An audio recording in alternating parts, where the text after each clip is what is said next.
Tumezungumzia mambo ambayo yatakikana mu'min ayahakiki katika imani yake.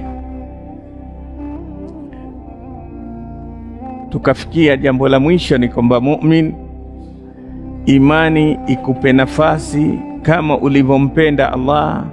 Ukimpenda mtu watamani kukutana naye.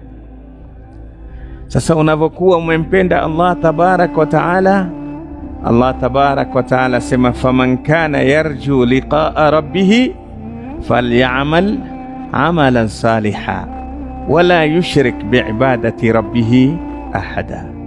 Yoyote anayetamani kukutana na mlezi wake. Tumesema imani maana yake ni kule utakapohakikisha katika moyo wako kwamba huna mpenzi zaidi ya Allah, huna msimamizi zaidi ya Allah, huna anayesimamia au anastahiki kupata wema wako zaidi ya Allah. Sasa kama Allahu waliyul ladhina amanu walladhina amanu ashaddu hubban lillah, waumini wanayempenda zaidi, mapenzi yao zaidi ni kwa Allah. Kila anayempenda ampendaye hutamani akutane naye. Sasa Allah asema faman kana yarju liqaa rabbih, yule anayetarajia kukutana na Mola wake na mlezi wake, kinachotakikana ni afanye nini? Faman kana yarju liqaa rabbih falyamal amala saliha, na jitahidi kufanya amali mzuri. Kiasi utakavyokuwa ni mtendaji mzuri kwa Allah tabaraka wa taala, ndio utakutana vizuri na Allah tabaraka wa taala.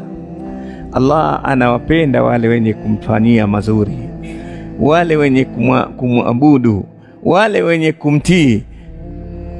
Zile ibada za Allah tabaraka wa taala uwe utazifanya vizuri, hiyo ndio dalili ya imani yako. Faman kana yarju liqaa rabbih falyamal amalan saliha wala yushrik, illa kwa sharti moja tu,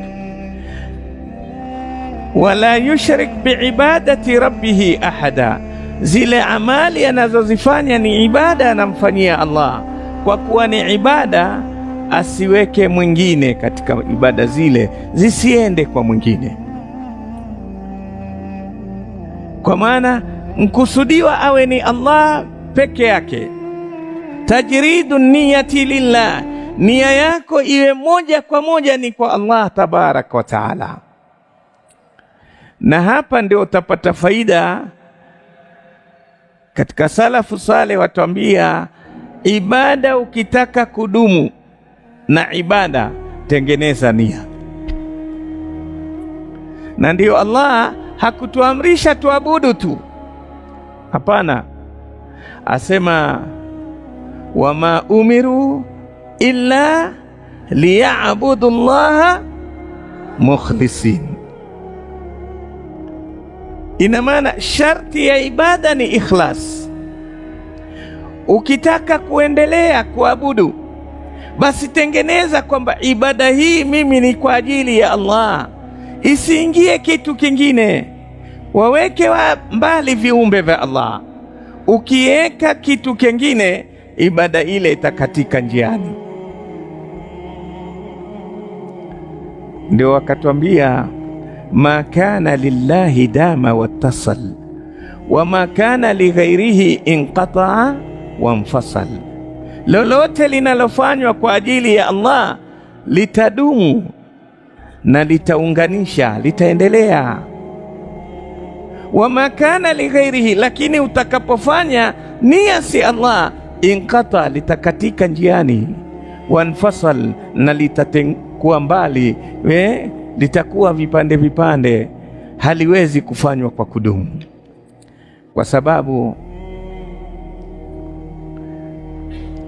mlengwa si Allah tabaraka wa taala. Ibada ikilengwa Allah, basi kila leo Allah ni hayyun la yamut, Allah yuko hai. Sasa kila leo utaona haya kuacha kuabudu, kwa sababu mimi vipi nitaacha kuabudu na Allah yuaniteremshia riziki, Allah anipatia hewa, Allah amenipa makao, Allah amenipa neema watoto, Allah amenipa mali, Allah amenipa hiki na kile na kile. Unaziona kila leo, kwa hivyo huwezi kusahau ibada, kwa sababu waziona neema za nani? Ala Allah, zile neema za Allah tabarak wa taala.